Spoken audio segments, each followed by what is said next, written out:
Good evening, everyone. It's wonderful to see so many familiar faces and new friends as they come together to explore yet another chapter of our maximum city, Mumbai. Thank you for your continued enthusiasm and support. My name is Asad Lalji. I'm the CEO of Avid Learning. Through our ongoing flagship series, Uncovering Urban Legacies, we've been trying to answer the question that seems simple but never quite is. What makes Mumbai Mumbai? Each edition has opened a new window into the city's evolving identity, the first through its diasporic communities, the second through its cultural and historic precincts, and third through its everyday icons. In the first 4 episodes of this latest iterations of Icons of Bombay, we unpacked taxis, public clocks, statues, wells, dabbawalas, Irani cafes, fountains, BST buses, street food, local trains, cricket, maidans, and forts. There are 14 of them I counted. The reason I mention these is they are all archived on our YouTube channel. If you care to see them, they're there, and it's quite an interesting watch. So this evening, we enter yet another fascinating chapter of that story. Think of the steps of the Asiatic Society library where generations of scholars and dreamers have climbed in search of knowledge. The vividly illustrated posters that once commanded the walls are now lingering in collective nostalgia, or the gates that mark the threshold of empire, migration, and immigration. Together, they form a city that reads, remembers, and welcomes. And this brings me to the topic of focus today. The National Gallery of Modern Art, Mumbai, the Ghoda Association, and Avid Learning presents the 5th episode of Uncovering Urban Legacies, Icons of Bombay with gates, libraries, and film posters. A special thank you to Nidhi Chaudhary, Director NGMA, and Deputy Curator Shruti Das for hosting us. Avid Learning's creative collaboration and partnership dates back to 2011.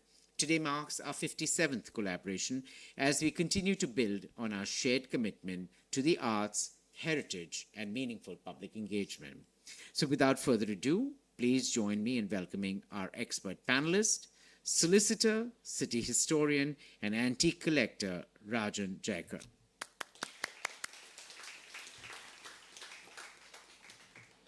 Founder editor, Questions of City, Smruti Kopikar.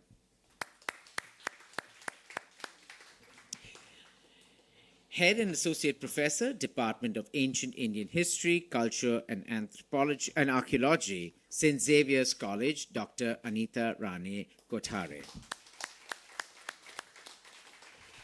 And the moderator for this conversation is an old friend and collaborator of Avid Learning, writer, historian, and anthropologist Akshay Chauhan. Let's get ready to explore the stories behind some of our favorite icons. Thank you all for being here in such nice numbers. Over to you, Akshay, and enjoy this conversation. Thank you. Good evening, ladies and gentlemen. As we begin our panel, I would just like to give a brief overview of why I think today's discussion is important. So, ladies and gentlemen, welcome to this panel discussion. And before we start our panel discussion, I would like to take all of you through a brief overview of why today's panel discussion is important. I would like to say that though our focus today is on gates, film posters, and libraries, this discussion is actually about identity, hope, and the ideas that shape our tomorrow. Now, these are the quiet foundations of any vibrant society. And why do I say this? Starting with gateways. Living in Mumbai, we sometimes forget just how important a gateway is in giving community its sense of place. Now, I have personally traveled from the Terai region along the Nepal border down to Chettinad in Tamil Nadu, and I have seen village after village with a concrete gateway, generally named after a local hero. And, this is the Pravesh Dwar. This is their Pravesh Dwar to their home, to their community. And even today, in a continuing tradition, new gateways are being built, like the Patrika Gate at Jaipur, which some of you might have seen. Then we come to the film posters, an art form which is slowly slipping away. Now, there is a saying, Phata poster nikla hero. Before Instagram, before YouTube, this was our social media field. This was the place where our dreams, our escapism, our fantasies of a world far, far away were projected. Like you might have seen a lot of old movies where, a hero imagines himself to be from somebody in that film poster. And today, these posters are like old Facebook posts, faded, nostalgic, and revealing the emotional landscape of a bygone era. Lastly, libraries. One would imagine that in the today's world of e-books, PDFs, who goes to a library? Most people would think nobody goes to it. But this is my challenge. We are surrounded by public libraries around this very place. And if you go there during the day, you will not find a place to sit. They are packed with students and scholars doing their research. And this is where, from these books, in the quietness of these libraries, that the ideas for tomorrow are being born. So this is why today's panel discussion matters for our city and matters for our society. And with that, I would like to start our conversation with our first speaker, Dr. Anita Rane Kothare, who will guide us through the gateways of Mumbai. Sure. Hello, everybody. I don't think so I'll require the mic because I'm too loud for everybody.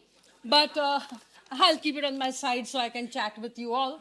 And of course, when I was given gateways, I started thinking, scratching my head, what exactly do we mean by gateways and what do they want exactly? And how many gateways are there in Mumbai? Because when you say Pravesh Dwar, I thought of the ancient Pratolis over here, and we don't have that many, you can say, great gateways unless and until you all have Gateway of India when you all look at it over here. So when you look at a city's legend over here, if you want to know a cultural history of a city, what you require over here are gateways. So basically, if you want to see its cosmopolitan dynamism or something of that kind, you have to look at gateways. So from the majestic Gateway of India, which was built over here, you have the commemoration of the visit of King George V in 1911. Of course, when he came to India, they presented him a cardboard Gateway of India because it was not completed.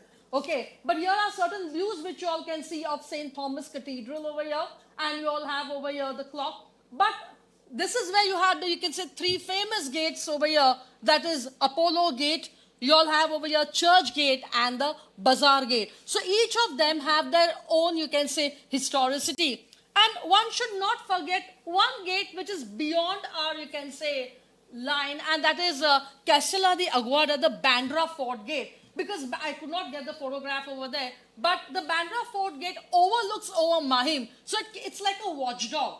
So though it is outskirts of today's Mumbai, it is inside, but it's outskirts of Mumbai, you have to pay respect to that also. So each of them reveal a chapter of Mumbai's evolution. So from a fortified colonial settlement over here to a thriving global city, and suddenly in 1868, all these gates were demolished over there. And you all see the Bazaar Gate over here, Teen Darwaza, as it was called as. So not only you can look at the architectural feature of these gates, but it gives you a lot of, it's a kind of a witness to historical events over here.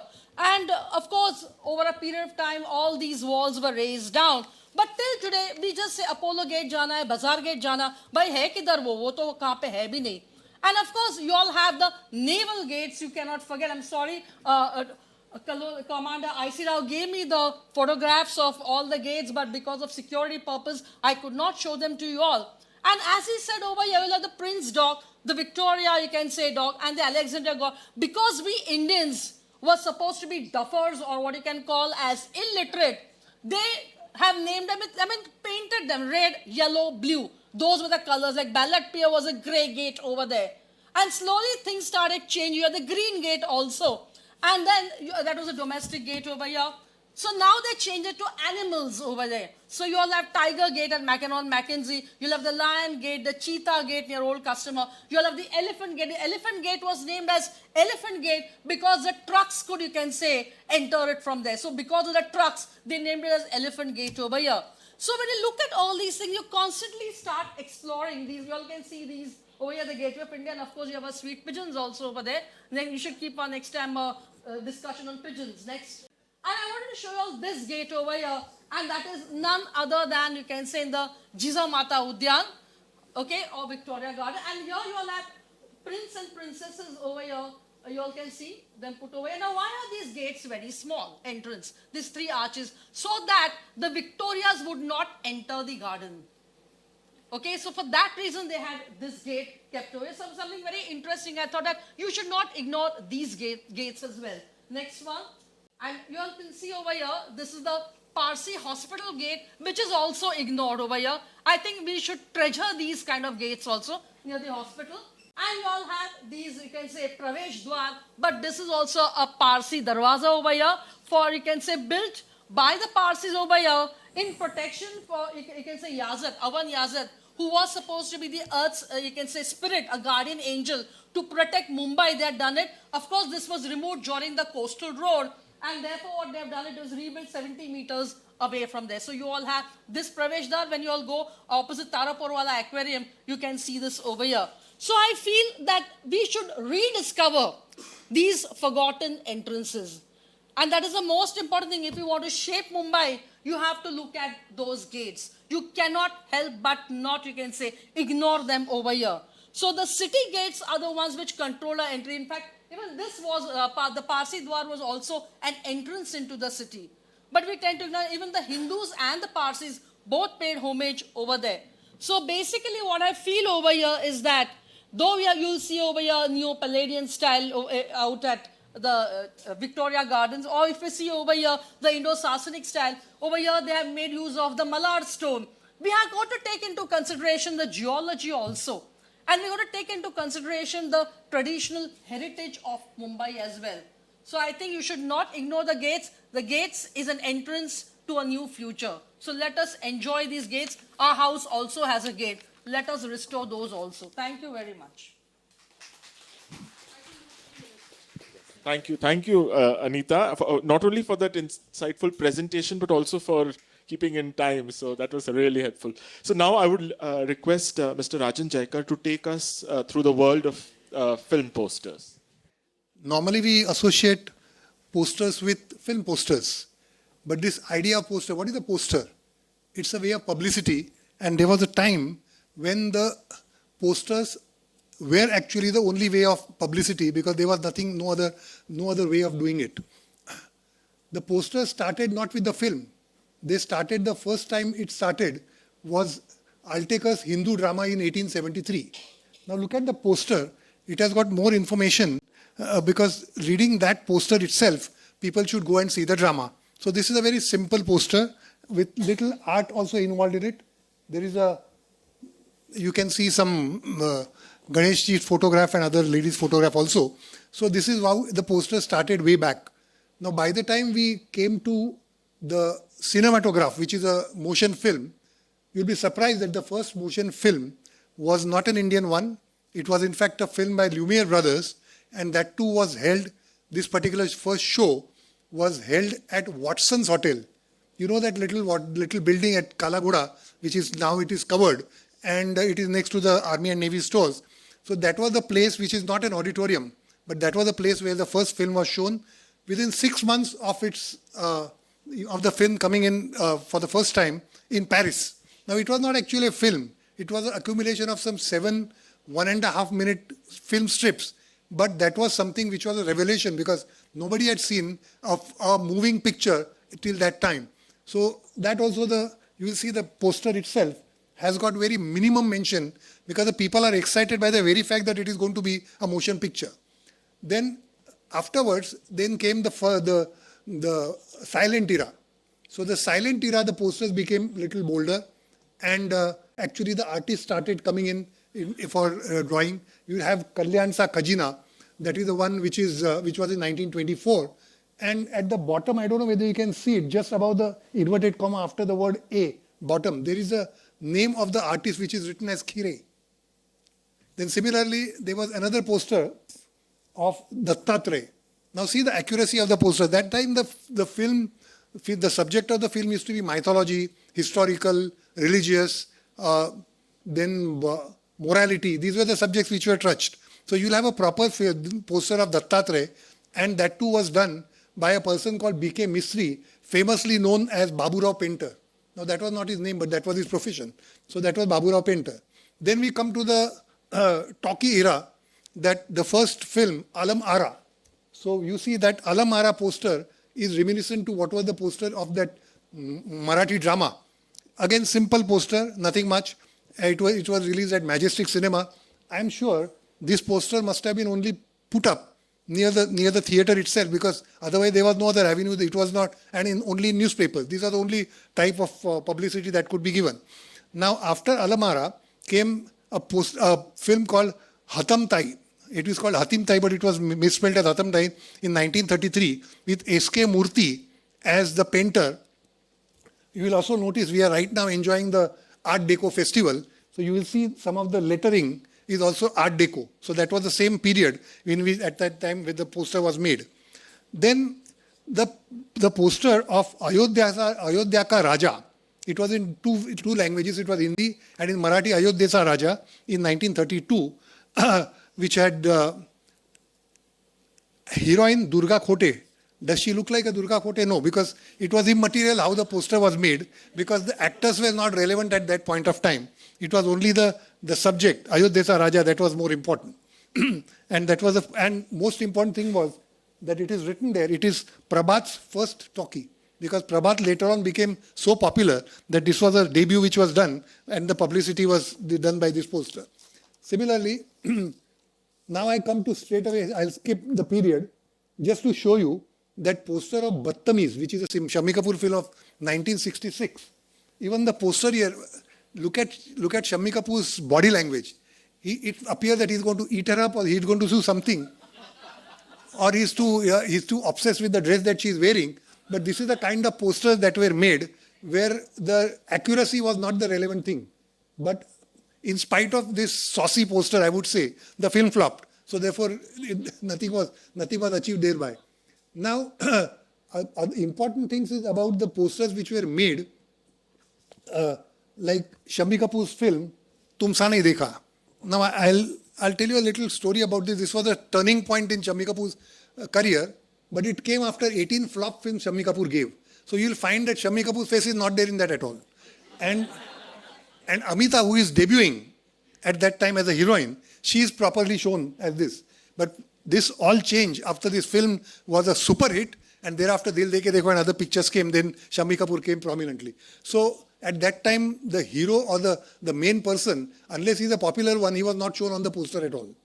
Now let us come to how the posters were shown. See the posters on one building. It was like, I'm sure the landlord of that building must have made a lot of money, seeing so many posters in so many languages and all that. So this is the way the posters were shown. And I'm sure apart from this, the other avenue will be at the main auditorium. Now, by that time, the posters were hand-drawn, they were painted, and the ordinary artists became film posters and started becoming field poster artists. And a poster of this dimension, you can see two people working on it. Now, how were they doing it? They had a black and white photograph, which they would divide it into small squares. Same number of squares will be put up on this huge panel. Same number of squares. And what is there in that black and white photograph, that particular square is then collaborated with this. So therefore, that was the reason why some of the posters became real, actual, genuine posters identified with the actors. Now, in today's time, you can't put a poster anywhere. You need permission and all that. Yeah, but in those times, this is a poster. This is I suppose the wall is nobody's wall. So poster, you can see that below that poster there might be so many earlier posters stick there. So this is the way they were put up, and this is probably a very low-lying locality. So this was one way of showing it. But these are all posters which are made of paper. So that is there. Now, depending upon the finances of the producer as well as distributor, the poster started becoming a mural. So now we have this at Maratha Mandir. You can see you can't actually call it a poster. It's a mural. It's a 3D thing. And see the crowd that is there. Of course, the movie was a good movie, etc. But this poster also adds to the glamour, because when they see this, they always get the feeling that it's a very grand poster. It's a grand movie, grand film. Yeah. Similarly, a film little less known, but still Nagma, Now this is also a poster with a little artwork there in the form of not exactly mural but little woodwork, which is also included. This is Imperial Cinema. Now Imperial Cinema had the advantage of having a large frontage. So you could have even an ordinary film, you can just stretch your posters and multiple posters. So we have another one which is Udan Khatola. Of course a Dilip Kumar film, not as famous as Mughal-e-Azam or something, but still you can see the tower made, etc. So people wonder, am I going to see all these things in the film? And Imperial Cinema, I would say from my personal experience, was the worst place to see a movie. Wooden chairs, lot of bugs, and bad toilets. You would never go to the toilet, but still people would go there and watch the movie because they are, see the amount of that queue that is there. So this is the kind, and those are the days when a film where it is released, that is the premiere is held, that at that place only, if the film lasts for 25 weeks, then it's a hit film. If it doesn't last for 25 weeks, then it's a flop. Once it is declared as a flop in Bombay, the word goes around all over India that it's a flop film. Then the producers and the distributors will start destroying all the publicity material out of disgust. And then it becomes a challenge for a collector like me to find out where is that material which I am looking for. So these are some of the posters which are there. And now, of course, the times have changed. Now we have got those plastic posters, flexes, etc., where the machines are so big that you can print any size poster in a I wouldn't say a small Xerox copy shop, but in a Xerox copy shop, you can definitely make a big poster. So the art form is virtually now not there at all. So you just print it from the photograph, fatafat, the machine will do everything. And now we have all the political posters. That is, of course, not part of the subject. But these are the kind of posters that you see. You don't see any film posters anymore because there are other means of publicity. So you don't have to see it.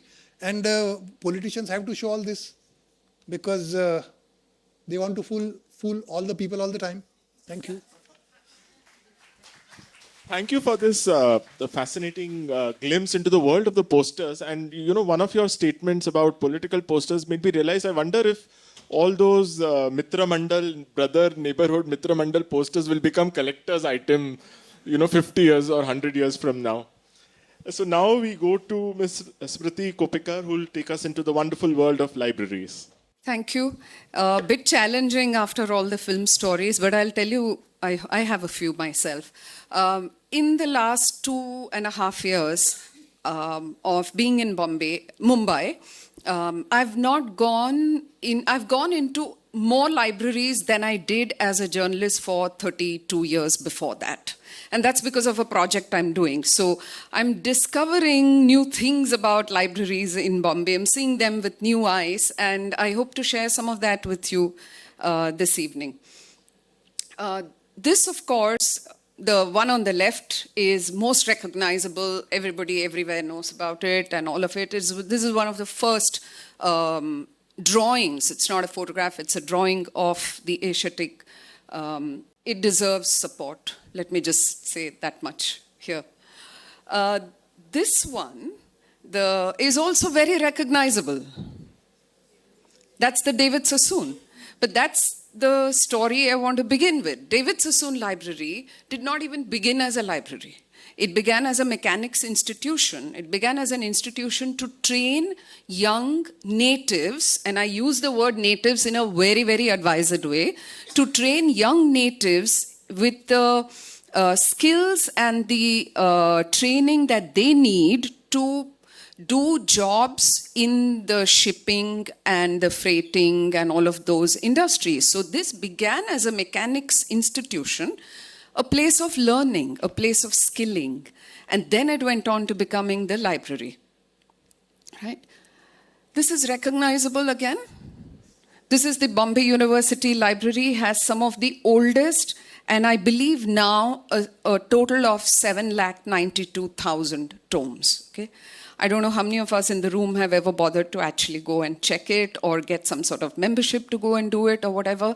But one of the first libraries I visited was with the late Dr. Arun Tikekar, who has written the biography of the Bombay University and whose uncle was the chief librarian here, and he took us to all kinds of places. This place in itself is a program.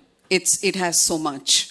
And this is probably not as recognizable as the previous one, but you want to take a guess? This is the IIT, this is the Central Library at IIT Powai.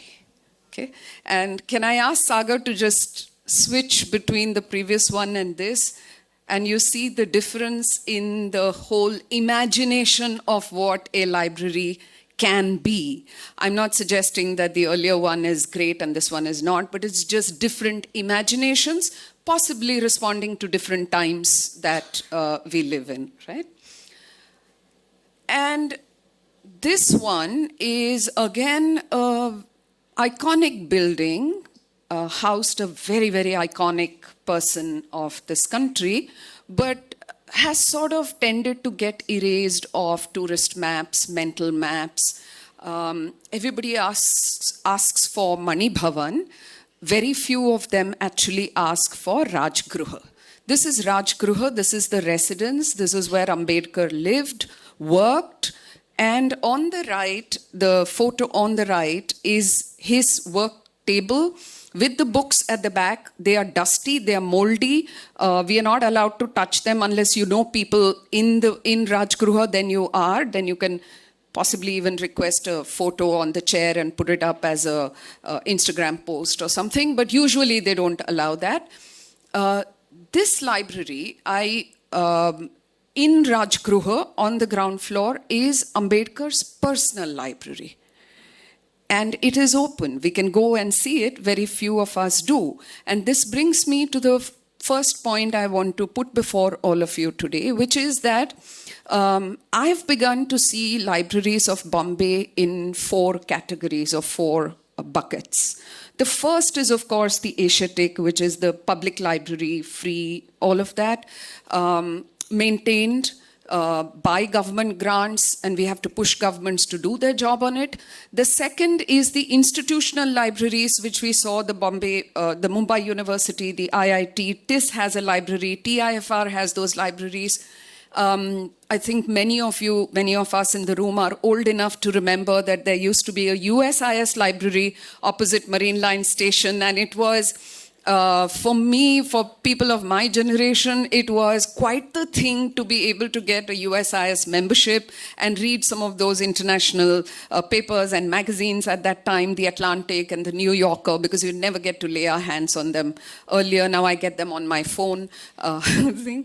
The USIS, the British Council, and for some of us, the USSR Cultural Center and Library on Pedder Road, which had regular screening. So these are the institutional libraries where memberships were not open, but you could become a member, or if you knew somebody, then they would get you in. The third kind of library is this, the personal or the private library. And I mention only 2, but I think you are aware, I'm aware, there are a number of people in Bombay who have fabulous personal collections and libraries. Mani Bhavan at Laburnum Road, of course, has Gandhi's personal library. Here is Ambedkar's. And if you're even 0.1% interested, I would urge you to go and have a look at it, right? This is Dadar East. If you know Swaminarayan Mandir, before you go to Swaminarayan Mandir, you get out of Dadar East station, just ask for Rajgruha, anybody will direct you. It's right next to Swaminarayan Mandir. They're closed on Mondays though. Okay. These are, the bottom one is the library card of Dr. Ambedkar at the university library, okay, where he borrowed books. And what did he do with his collection? He kept some part of it in Rajgruha, and he turned over a large part of it to People's Education Society, which is Siddharth College of Commerce, Law and Commerce. And the last time, including the first, his handwriting annotated copy of the Constitution, where he's made all kinds of dialogical marks and, made comments in the margins and all of that. That first copy he gave to the Siddharth College library. The last I saw it 3 years ago, it was not in a good shape at all. It badly needed tender, loving care, which it was clearly not getting, right? but there are library cards. And this is a man whom we don't really recognize or even utter his name when we talk of libraries and institutions in Mumbai. Bal Shastri Zambekar set up Bombay Darpan, which was Bombay's first Marathi paper, also bilingual to a point. But as part of his work, he set up something called the Natives Improvement Trust. So all of us natives needed to be improved. So he set up a trust to improve the natives. As part of that, he set up what came to be called the Bombay Native General Library. It doesn't exist right now, but it's taken various forms. It's gone into other things. And he also set up 2-3 other institutions and a society and a library, Students' Literary Scientific Society. And if you see the names in the brackets down there, Dadabhai Navroji and Bhaudaji Lad, who are like stalwarts in this city, they would go to this society, this library, sit there, read, make their notes, and do their work. And apparently, I haven't come across this, but apparently Bhaudaji Lad has actually written somewhere that if I became the person I became, it's because of Bal Shastri Zambekar's institutions, right? This, very quickly, is the Mumbai Marathi Granth Sangralaya at Dadar, again set up 1890s, 1897-98, around the time the plague was hitting Bombay. That on the right is how it looks, very decrepit, again in need of tender loving care. The walls there at the bottom right you can see. And I mention this because it escapes many of us that throughout its history in Bombay, libraries were not just libraries. They were libraries and reading rooms. And in Marathi, that was the Sangralaya and the Vachanalaya. So you had a Sangralaya, the library, as a repository of books. And then you had a reading room where you not only read books, but a lot of other things happened, like a gathering like this. This is something, it's getting lost, right? And this is roughly where I'm going to end. The fourth kind of library that I figured are the community libraries. You've heard of M Cubed in Bandra, the Maharashtra Mitra Mandal, and they're very famous. But this one I thought I should share with you. If you see the bottom right picture, that is Govandi. Govandi is an address that no Mumbaikar wants to go to, no Mumbaikar wants to live. People are forced into Govandi, okay, because they are slums and affected and project affected. And that is how the buildings in Govandi look. There's no scope for a library there. Government says, what do you even need a library for? There aren't even enough schools in Govandi. And then in Govandi, you end up getting a community library like the one you're seeing here and in the next 2 photographs. Made partly by the people of Govandi and partly with participation of the Community Development Agency, NGOs, planners, architects, and others. And the Govandi people, the teenagers, gave it a name, Kitab Mahal. They said, why should we call our library just some altu-faltu sad names? This is our Kitab Mahal. This is our Mahal. And I want to end, therefore, with these 2-3 points. One is that libraries themselves are history. We know that those are icons. But libraries are witness to history. And if we forget our libraries, we're forgetting those parts of our history as well. That's number one. Number two, libraries are more than just repositories for books. And I think the time has come for all libraries, public, institutional, and everyone, to reimagine what a library can be in this day and age, particularly. Number three, libraries are seen as that little cherry piece on the cake. Cake acha hai, icing acha hai, theek hai, cherry nahi hai, chal jayega. No, I think we need to see libraries as part of an essential urban infrastructure so that we get more community libraries, we get more public and free libraries across this city No one should have to travel from Virar or Govandi to come to Asiatic. We should be having some more of those somewhere. At the moment, they are not seen as essential urban infrastructure at all. I'll end there. Thank you. Thank you, Smriti. Oh, just two comments I had to make. First is, I don't think libraries are cherry on the cake. I think they are sugar in the cake. I mean, if a cake doesn't have sugar, it doesn't taste good. So every city needs a library. And second is, what is amazing is the wealth of the world of books around us. Like I, love Bombay history and Mumbai's history, and been to all the libraries for so many years. And it was just a couple of weeks back that I discovered the Mumbai Marathi Grantha Sangrahalaya in Dadar East. And that place is unimaginable. Now, unfortunately, not a nice looking Sarkari building, but had it had a nice building, it would have competed with Rampur Raza and some of the finest libraries of India. So please, I mean, I would request, all the book lovers to go and check it out. I mean, they have the fabulous collections. So now we start our panel discussion. Anita, I want to start with you, with the gates of Mumbai. Can you just, you spoke about the Lion Gate, the Cheetah Gate, the Gateway of India, the Ballot Pier. Now, how does this trajectory tell us about the story of Mumbai, the Mumbai's relationship with sea and land? Because there was cotton coming from the land, there were migrants coming from the seas. So how do you see this whole arc? See, basically what happens is that Mumbai was made up of 7 islands. And Bombay, the southern Bombay, is where you have the Esplanade, the Bombay Fort. And this is where the British actually lived in. So the natives of Mumbai stayed away from it. So the naval part was actually kind of fortified over here also.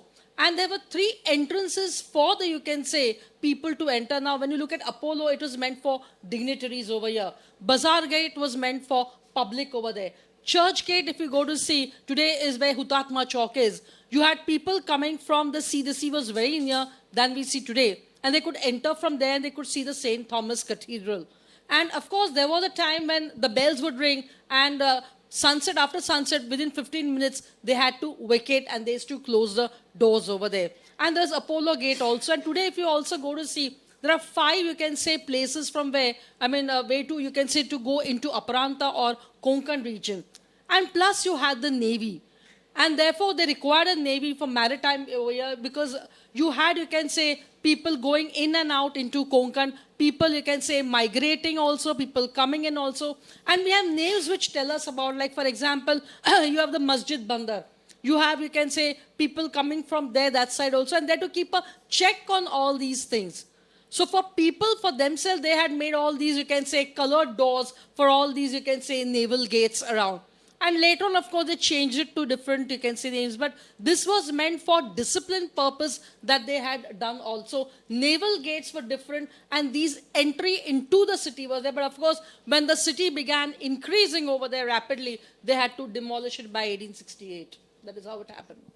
That is very interesting. And one point to note is, unlike, say, the medieval cities like Delhi or Agra, Aurangabad and all, which will have like Delhi Gate, Lahore Gate, these names also reflect Bombay as a mercantile city. So that was very fascinating what the names so it tell. was the second capital for, the British. So therefore, they had to make it, but they felt that there was no need to have, these gates. I think we have to expand more, and therefore they further, join in all the islands. So no longer was, South Bombay, the main point. It was beyond that. So that's how Dada, Shivdi, and they started making forts also over there on. Of course, forts were there thanks to the Portuguese.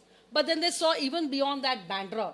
So they realized that they have to extend themselves. You can't restrict themselves only to Mumbai over here. That is the main reason. Thank you. Thank you so much. So Rajan, I want to now ask you, how did posters enter your life? And what do you think a poster communicates about a movie which maybe a film trailer cannot? Poster did not enter my life. I entered in the life of posters. See, the poster was, as a poster, that was not my subject of collection. My subject of collection was everything concerning a memorabilia of Shammi Kapoor. So, posters is one of the ingredient of a memorabilia. Second is songbooks. Third is lobby cards, photographs. even censor certificates. So poster is 1/5 of what it could be. But the poster, by the very size of it and the artwork which went into it, really attracted me. And as a collector, I believe in completing a particular thing. My guide, friend, philosopher and mentor, Mr. Gorakshakar of the Prince of Wales Museum, told me that you don't go into entire film industry. You just stick to a small subject and try to collect on that subject so that at some point of time, you will get the feel that you have collected quite enough. So therefore, I started Shammi Kapoor because I had seen his first film in 1960, Jungli, by bunking the school. And I was so attracted that I thought I'm going to be a collector. But at that time in school, he had no pocket money, so collection was not possible. But subsequently, when I went to Chor Bazaar, where I got connected because of some other reason, and then I remained in Chor Bazaar. Like I still go to Chor Bazaar, and Chor Bazaar people come to my house. So there I noticed that there were about 4 to 5 shops selling film posters. So when I decided that I'm going to collect Shammi Kapoor's thing, they said, "Arey, अच्छा है, ये कोई मांगता नहीं है. People want Dilip Kumar, Devanand, and Raj Kapoor and all that. So we'll give you." So the posters started coming in initially in this. But as I told you, Shammi Kapoor had 18 flop films. And the moment the posters, etc. was destroyed, it became difficult. But then as a collector, I find it as a challenge. Then I had to contact people in Indore, Lucknow, Agra, Allahabad. There are dealers who still have some stock remaining here and there. And bits and pieces, it comes, one poster will come after 6 months. But you know that what you have received now is something which is so rare. The fact that it was not available earlier. So that's how the posters came into my life. So posters are there. Now I am running I don't have wall space to mount. My wife is sitting here and must be wondering. But having collected such a spectacular collection of posters, what do you think that poster communicates which maybe a trailer cannot? What is the magic of posters? See, the trailer is something which you have to see some other movie to get the trailer, right? So posters is something depending upon what is depicted on that as an art form. That gives you the imagination of what it moves. Sometimes it so happens that some of the posters, they show us a particular scene in that poster, and that scene doesn't exist in the film only. So people don't realize that, because people, once they have decided I'm going to see this film, they are not bothered why what is shown on the poster is not in the film. They are not bothered. And then ultimately people started associating with a particular hero. So like I am Shammi Kapoor fan, people started becoming fans of other things. So all these other things becomes minor. Why a particular thing is not there. So posters is something which is by the art form itself. Then word of mouth, that is another way of publicity. There are people who I know for certain, there were people who see first day, first show. And that used to happen at Lotus Cinema. Whatever the movie, there are some Parsi families, first day, first show. They'll come out cursing the film was bad, everything. But first day, first show, that they will never give up. So therefore, it is, the posters actually attract you to the film. For a trailer, you have to see some other movie, like, not about the trailer. I remember, now you see the cricket match, etc. In those days, you had to see Indian news review to get a little about one or 2 minutes of a test match which is just finished. So we used to go there. Somebody used to say, "Arey wo Bombay test dikhata hai." So then we will go there for that movie. We spend money for that movie just to see that earlier thing. So that is very interesting, especially the fact that there would be scenes, things on the poster which are not there in the actual movie. So today what we have learnt is that clickbait was even us zamane mein bhi hota tha clickbait. So which is a nice thing to know. So now I come to Smriti. Smriti, now many of people think of libraries as these silent, static spaces. Kaun jata hai libraries and all. But now considering how critical they are to a city, what do you think makes library important for a neighborhood, and what happens if there is no library in a neighborhood? Yeah, I'm tempted to think that we evaluate libraries by the metrics that we evaluate, say, a restaurant or a buzzing disco. Okay? कि सुनाई नहीं दे रहा है, कुछ हो नहीं रहा है. Library में क्या होता है? What happens in a library? Who goes to a library? This is a different set of people. different other things happen in a library.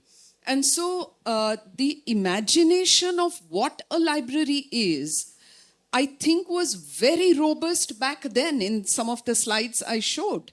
They realized that a library was not just a place to collect books and have some few old members sun themselves in the balcony or renew their whatever membership or whatever. It's not, or take some photos or whatever.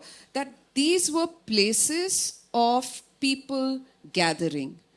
For what? To learn, to argue, to debate, to see something, to perform something. And so they were vibrant places in their own right. I think the moment we began to see libraries as places for books, a lot of these other things about libraries got erased. And then they became relics. The libraries themselves became relics. Like, who goes to a library anymore is what you started saying. A lot of people do go to libraries, even today.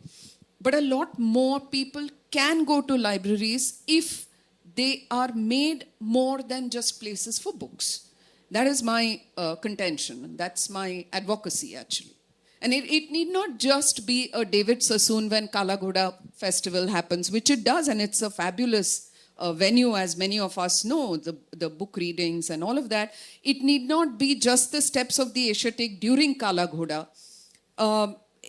It has to happen through the year.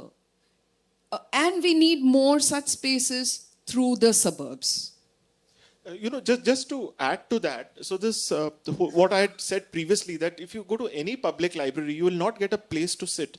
So this whole concept of kaun jata hai library is, I have realized is very elitist. It's just, we all of us are top 1% of India.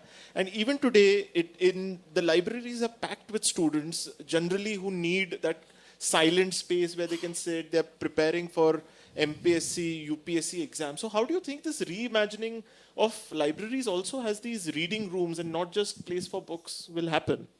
Yeah, one is, as I said, bring back the reading room concept to every library, right? Which the Govandi ones have done. But more than that, I want to take half a minute to talk about something called the third space in urban studies. Like, your home is your first space, your workplace is your second space. What are the third spaces in a city like Bombay? There used to be. Now there aren't anymore. Like the Worli and Hajili waterfronts have been taken away. You have to now actually walk a lot more to be able to access that. Marine Drive is still available. Other than that, what do we have? A few gardens and parks. Libraries are your third spaces in a city. Look at London, look at New York, look at towns, cities across America. Their public libraries are so vibrant. They have so many festivals, so many debates, all kinds of things. And they are publicly funded. It's possible to do that. The reimagination I'm suggesting is that we see libraries as more than repositories for books. That they become active, vibrant third spaces that are facilitated by public funds, public exchequer, but in which the community has a role. Like, if there is this kind of a library in, say, Marol, which is one of the oldest villages of Bombay, what do the people in Marol want their library to be? I don't think people are doing that at all. Nobody is even thinking on those lines anymore. So now I'd like to come to Rajan. Now film posters have traveled a long road from hand-painted to the digitized ones, and now, I mean, I won't be surprised if AI-made posters with prompts will come very soon. So what do you think, stylistically, how do you see this stylistic change, and what do you think anything is being lost in the process? Yes, of course. What is lost is the art, because they were artists who designed all these things. Now you can do everything on the computer. So your physical way of designing a poster, etc., is not there. Anybody can just take the computer and do whatever the artwork that is to be done. Yeah, that by itself is an art is a different matter, but that is only by way of fingers. You don't have the artists who did the posters were actual artists, artists in their own way, and then they became poster artists on a bigger platform. So I think the individual art is now lost. Now, Anita, now coming to you, the most iconic gate of Mumbai is the Gateway of India. And now, the Gateway of India is a British-made gateway. There is an India Gate in Delhi, and I remember going as a child, going to the Gateway of India, then boat rides. I mean, that was a thing to do in Mumbai on Sundays. In Delhi, I remember going to the India Gate and all. So how do you think these British gates have been reinterpreted in the post-independence period? And I do think we have not built gates after independence? Unfortunately, did we have any time for gates? That is the most important thing. We never had. There was far better, you can say, things to shape up. So we never did something as huge as Gateway of India. Of course, as a kid, I also used to travel to Gateway of India. We loved eating the candy over there. And I yet go and have a candy over there. But today, because of terrorism, I mean, the beauty of Gateway of India is lost, unfortunately. And I don't blame them for it either as well. So I think there is a need that if you really want to enhance the beauty of the city, it is required to make gates at every entry, as is done in different cities. What they have done is they have put up statues, which are horrible, to be really honest. So I think they should change that tradition. I mean, gates enhance the beauty of a city. And I think Sir will always support me for that reason, that we have so many new, you can say, flyovers over here. We have Rajiv Gandhi Setu, but there is no gateway to welcome us on it, unfortunately. Of course, you can see the whole, you can say, beauty out there. But what do we have? Atal Setu. But is that a real good gateway? Toll nakas, very bad. I think Dahisar is the only one which is really good, much better. And there was one which was built, I think they've removed it, Princess Street, they had put a Raigad, you can say, kind of a gate over there. I think it's removed after Navratri or something. I've got to check it tomorrow if it's there or not. So the people from the Zaveri Bazaar had built that gateway. So unfortunately over here, we are to be blamed because we don't believe in doing it. And that was a tradition in ancient times to make gateways outside a temple. And those were called as pratolis. But we have forgotten our old traditions, and now I don't think so. We are doing all these kind of things. Yeah.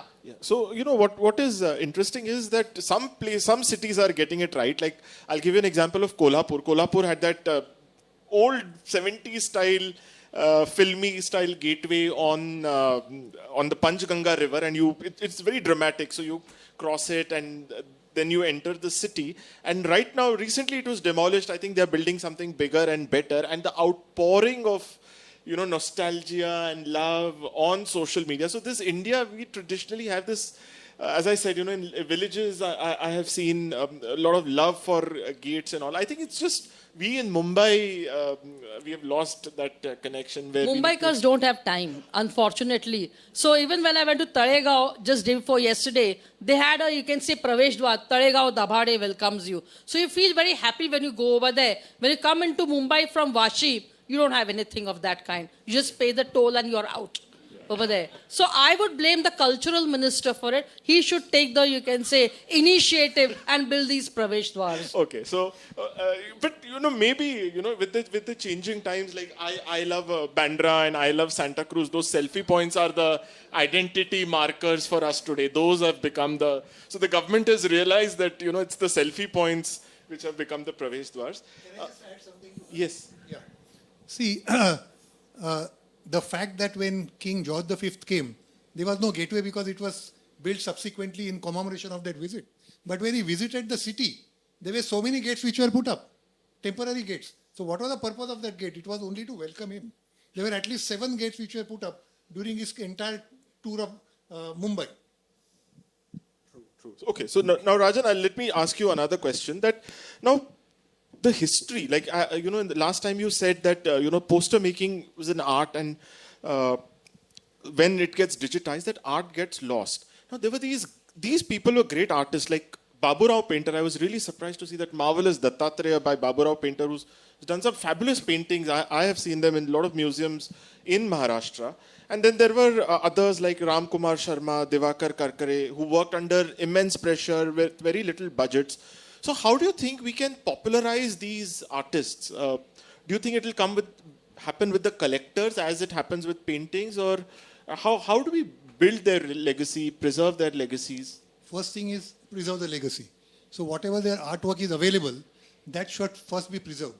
Thereafter, you can put it in an exhibition, and it can be a film museum where you can put it so that people at least will know. People do not know these names at all. So therefore, first you have to acquire, then preserve, and then display. And if it is possible, permanently display in a museum. So that is the only way of preserving it. And I don't know how much artwork is available. So the other thing is that there is an original artwork on the basis of which these paintings are made.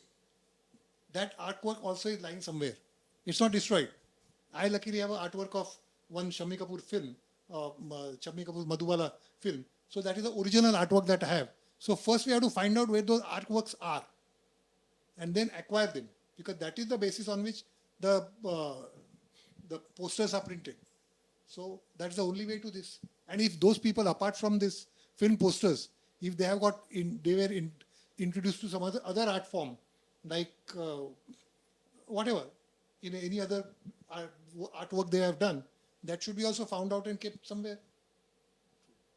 Now, continuing this digital and versus the physical conversation, now I'd like to come to Smriti. Now, a lot of the libraries, including the Marathi Granth Sangrahalaya and a lot of others, are now digitizing their collections. Now, this is interesting because while the digitization makes it accessible, and these libraries are being given funds for digitization, what they don't have is space. Like, we again come to that whole reading physical space concept. So how do you think libraries can bridge this digital divide?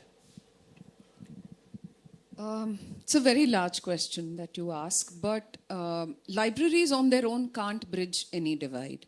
What it can do is to get people together.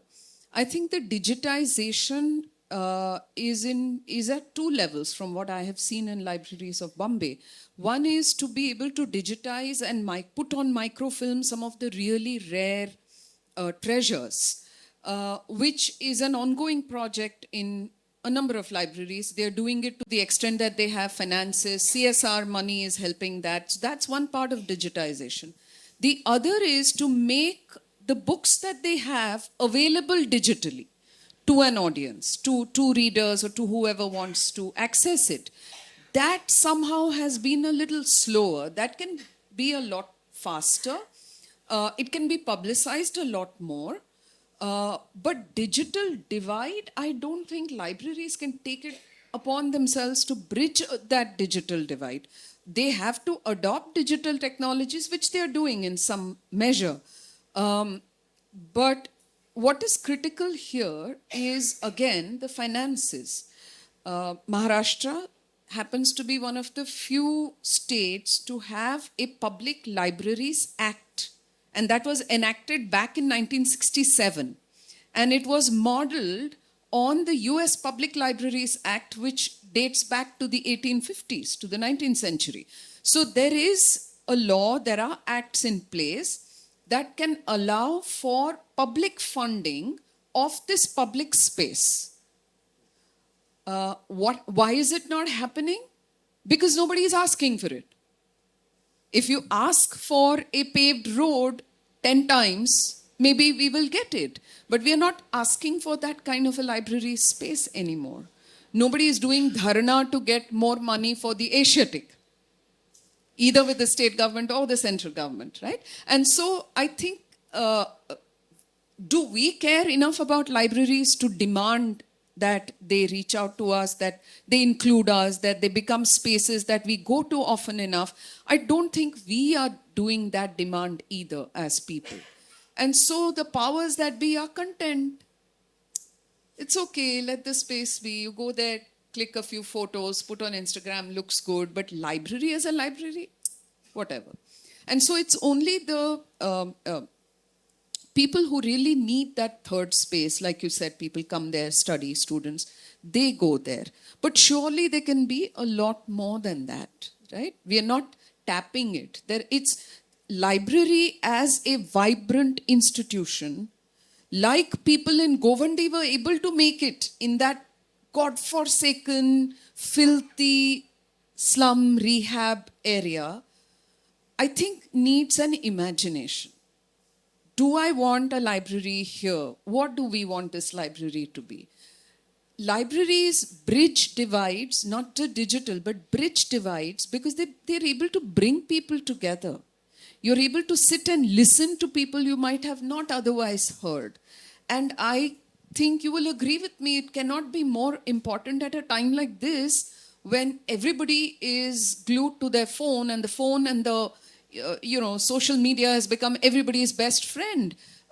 Families are fragmented, friendships are being fragmented. Where is the space that we can all get together and just do something that is not frightfully expensive in this city? Libraries can be that one space. And I'd just like to add a point to that, while we criticize the government, the fact is that we also have responsibilities as civil societies. Like Maharashtra government, I know, has some grant for public libraries, and they encourage public libraries across Maharashtra. And unfortunately, there's a statistic that a chunk, like a small chunk at least, like 20% exist only on paper because they want those funds. But there are people with private libraries who can make them public libraries, make them accessible. So government at least is trying to do their best. I think also as a society, we need to, get together, form local associations, build the libraries. If I may add, my experience as a journalist is that governments respond to people. If people want something badly, most governments are likely to give it to them. And so I'm saying that we as the people of Mumbai are not demanding enough libraries or enough grants for our libraries because they're not in our imagination, they're not on our mental map. वो है हाँ जाके उधर काला घोड़ा में photo खींचेंगे Asiatic का बस. They're not on our map, they're not on our mental maps. They need to be. Now, Rajan, coming to our demands and aspirations. So, there was Shammi Kapoor, there was Rajesh Khanna, and then there was the angry young man, and where the people of the past, the frustrations, the hopes were projected on these. So, how do you see the trajectory change over time in the posters? Yeah. The first thing is that before Shammi Kapoor, there was nothing like song and dance. You could see quite a few actors just standing at one place and just blurting out the song. Shammi Kapoor brought that first change. That change thereafter, seeing that how popular it was, that song and dance, then Jitendra, Bishwajit, other people started following it. The angry young man came much later because while he was angry, he was dancing also. So Khai ke Pan Ka Banas Wala was also happening. So that a little bit of anger was vented through his dance also. So the posters at that time also reflected that because you had first that there were films which had got multiple heroes.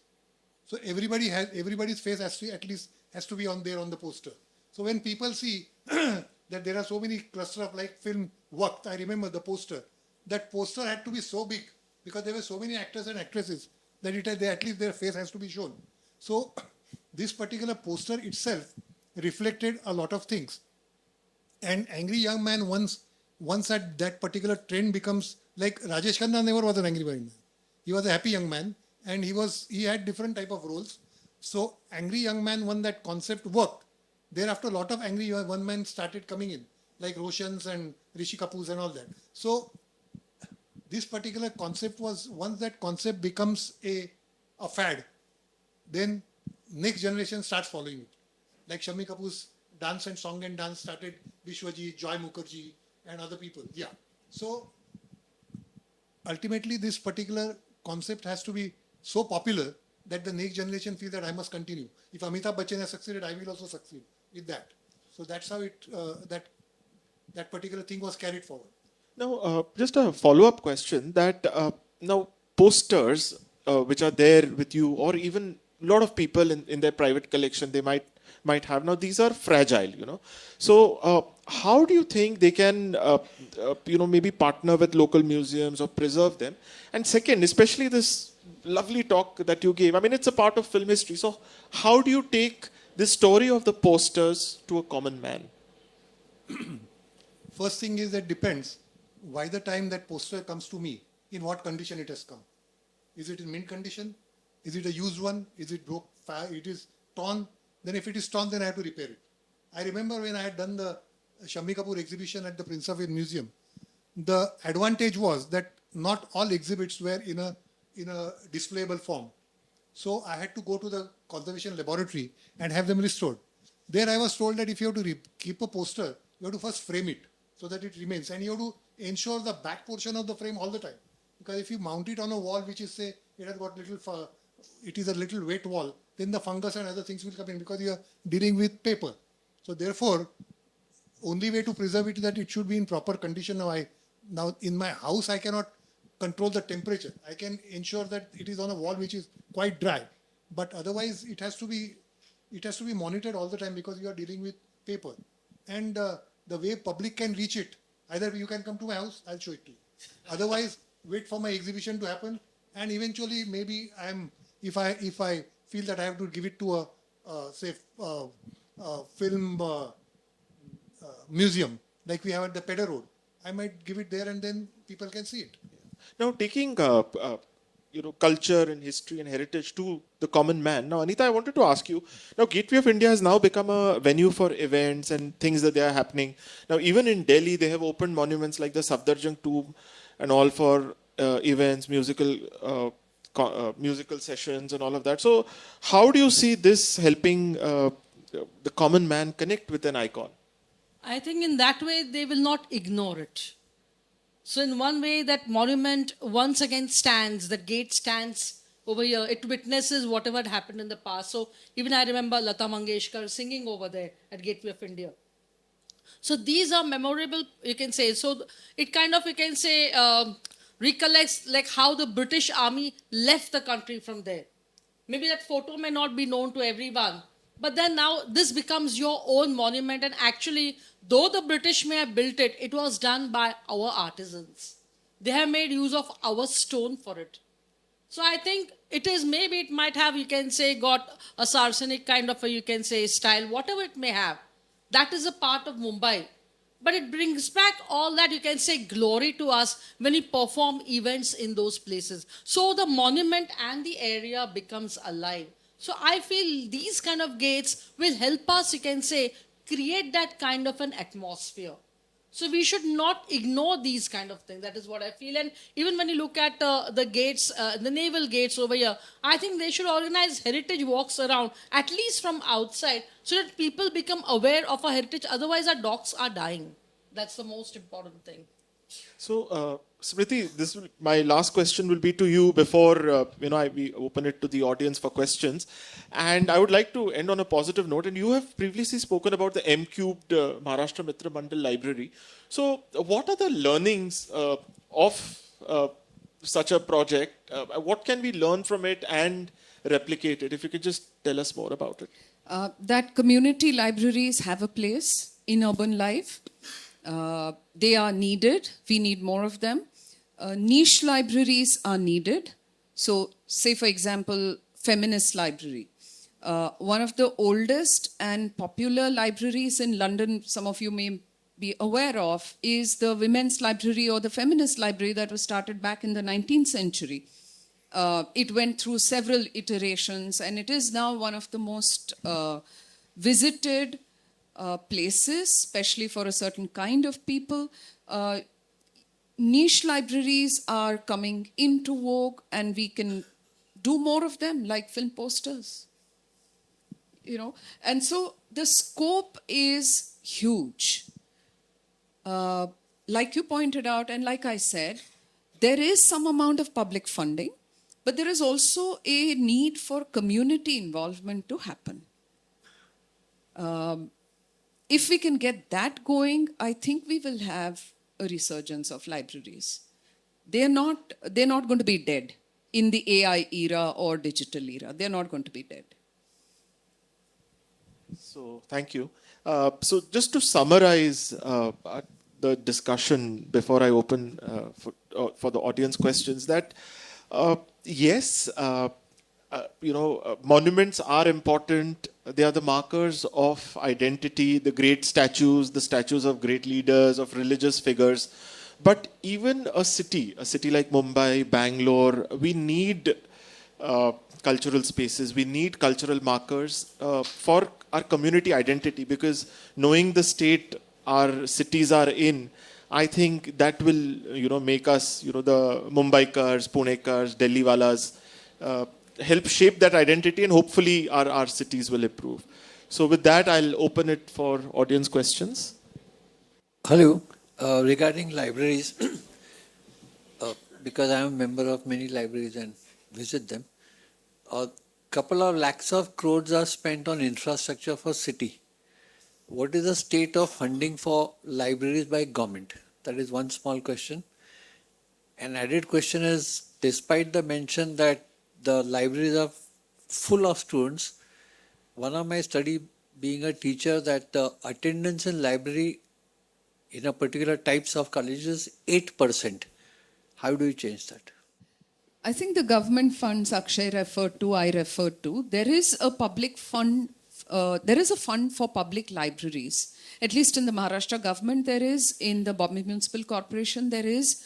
How they spend it, I'm not at this point aware, but maybe it will help all of us if we can just dig in a little bit and see where exactly that money is going, and see if we can get it going into better places. You're right about college libraries. I've been teaching from 1994, and I can see that college libraries, we used to order many books, and now we don't even order them because students aren't even going there. The students who go into libraries in colleges these days go there for other purposes, not to borrow or use the books or reference material there, which is really sad. That for me also underlines the fact that they don't have those third spaces to be in. And not every student can afford to spend 400 rupees on a Starbucks coffee just to sit with his girlfriend or her boyfriend. And so they're using libraries as that. Does that, like I said, does that mean libraries should just be erased? Absolutely not. They have to be reimagined, including in colleges. Why are the college libraries still so stuffy? They're so bureaucratic.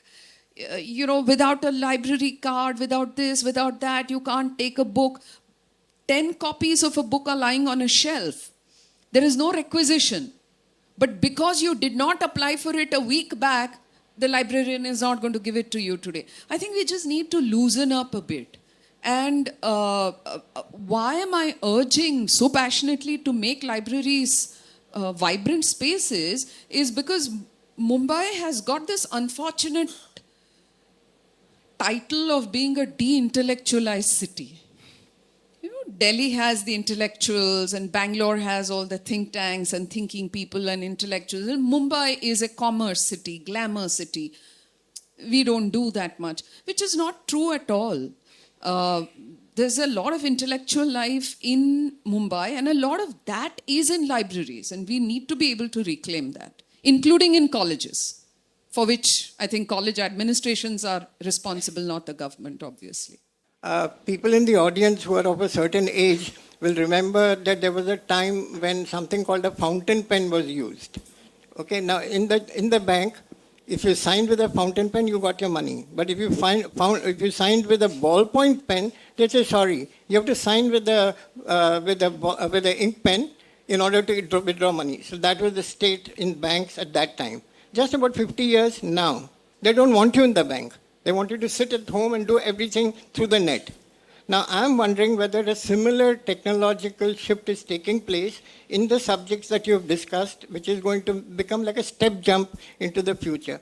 For example, right now we are talking about going to libraries, going to museums, etc. I would think that with today's technology, the maybe several billion people would want the libraries to come to them and the museums to come to them. They want to sit at home and on their handset or the TV, watch everything.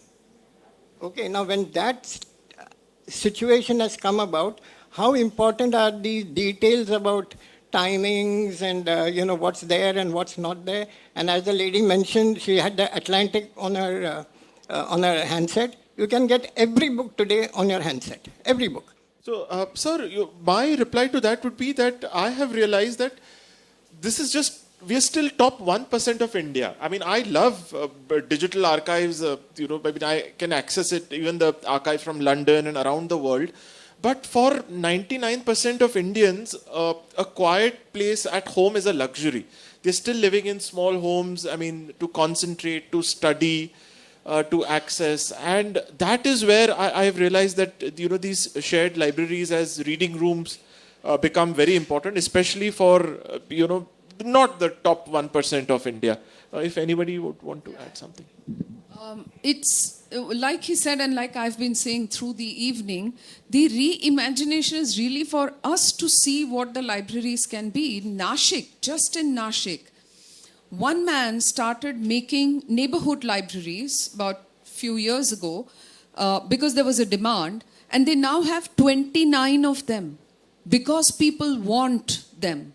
Not that they can't get books or reference material on the phone, but because there is some meaning in being together, getting together, discussing, talking about things. And that is what is being lost in a life that is dominated by the social media. Rajan, you brought back a lot of memories for me and Anu here. We've been together from college, and one of the first things I remember is that we had this guy in our college called Prem Daryanani. He used to make the outfit of the hero which he saw on the poster and wear it for the first day, first show. That's the kind of influence a poster had on the social people. And we all used to wait to see Prem come to the college on Friday to see Kya Pehna Hai Aaj. It was some kind of excitement for all of us. Another thing is, Ms. Kopikar, the disadvantage what is happening today about libraries is that I find the culture of reading is dying. I think parents are not encouraging their children to read. I remember as a child, my childhood went on in Calcutta. We had this very, very pretty library where we had these little colored tables, colored chairs, and we were not, I won't say forced, but we had to go every weekend for half an hour on a Saturday just to read. That culture is going. The parents don't have time with their children. Schools are not insisting on reading. I think somewhere if we can change the culture of our children, libraries will come by itself.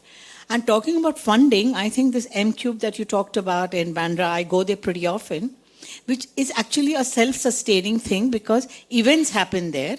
The money that they collect can be used to maintain that library. Can I share further to your talk, madam? पुस्तकांचं गाव हे भिलारमध्ये आहे because that is the village where we went for a holiday at Pankani Mahaveshwar, and the whole village has opened their houses for libraries, and and I think, as she said, reading the books and even touch of the book and the photo memory that we have on page number so and so, this was the chapter written. So we are the reading generation, and there we met. The houses were open and they had books kept. And we as visitors could go there during holidays. And we made so many friends there because people who would only come for single holidays. And we saw that, we enjoyed it. And in that Sayadri, whom did we see it? Nandesh Umap. And he sang a povada there in the library. So I just thought. So that's what I said. Libraries as cultural spaces. Yes, so much we have more. to just bring back that. And the houses have opened. And the houses have opened their house. Hello, ma'am. It's been a pleasure listening to you. I used to be a student 16 years ago, so it brings back a lot of memories. Ma'am, I have a question for you about the gates. Which is that one gate that we need to talk more about and we need to discuss more about, but we don't talk about it as much as it should be talked about? And before, Rajan sir, just one thing that I wanted to ask you is, do you have anything to say about movie tickets as a collectible? Because I keep that, and today's movie tickets are just printed on a thermal printer. So I think you're given a tough, you can say, question. Which gate, which we don't? I would say is the Parsi Dwar, which is at Tarapur Wala Aquarium. Okay, the reason is because that is the entrance to the city today for us.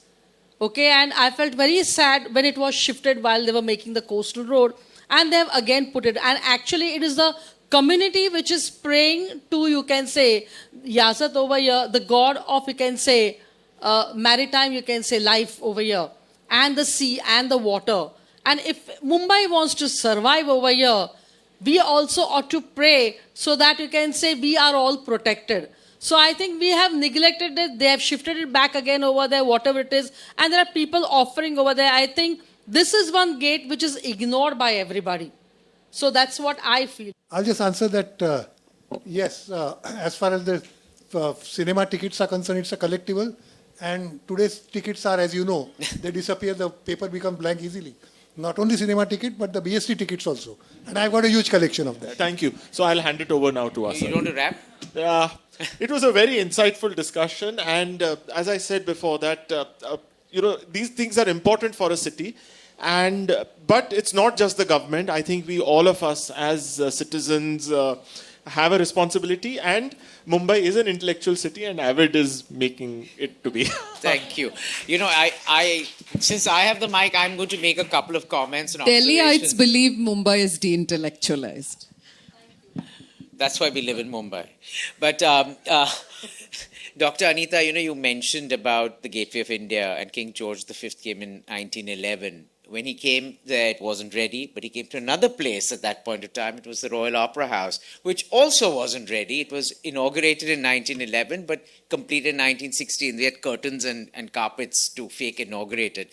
And you also mentioned Lata Mangeshkar performed at the Gateway of India. She also performed at the Opera House. Rajan, Opera House was a very successful movie theatre, and all those movie posters, movies like Amar Akbar Anthony ran for 365 days. And I believe, I don't remember, but on the outside, very, very prominent movie posters, and also those pop-ups, or what do you call them, were also created. Turning to libraries, there was this one which Avid was a part of, International Library Expo at the Pragati Maidan.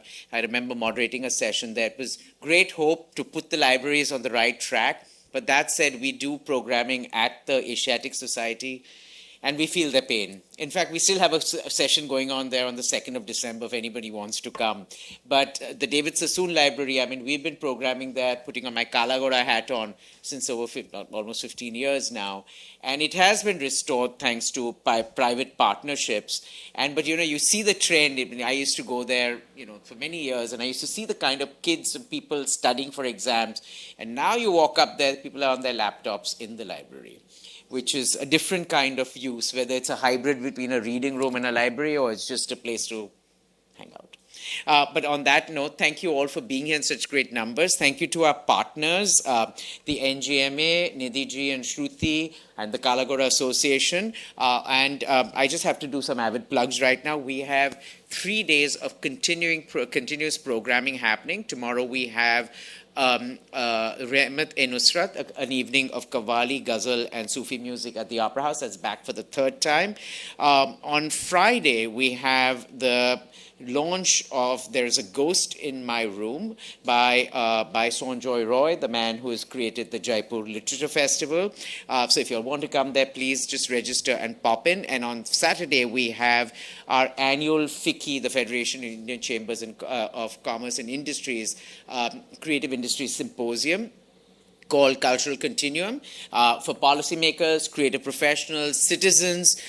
So if you feel like coming, that's at the SR House on Saturday at 2 o'clock. To find out more details, just stalk us on social media like normal people do, or visit our website. Thank you all for being here, and have a wonderful evening. And I think the next edition of this series, it's not official yet, but I'll tell you, is going to be in January at a very special location. So stay tuned. Thank you.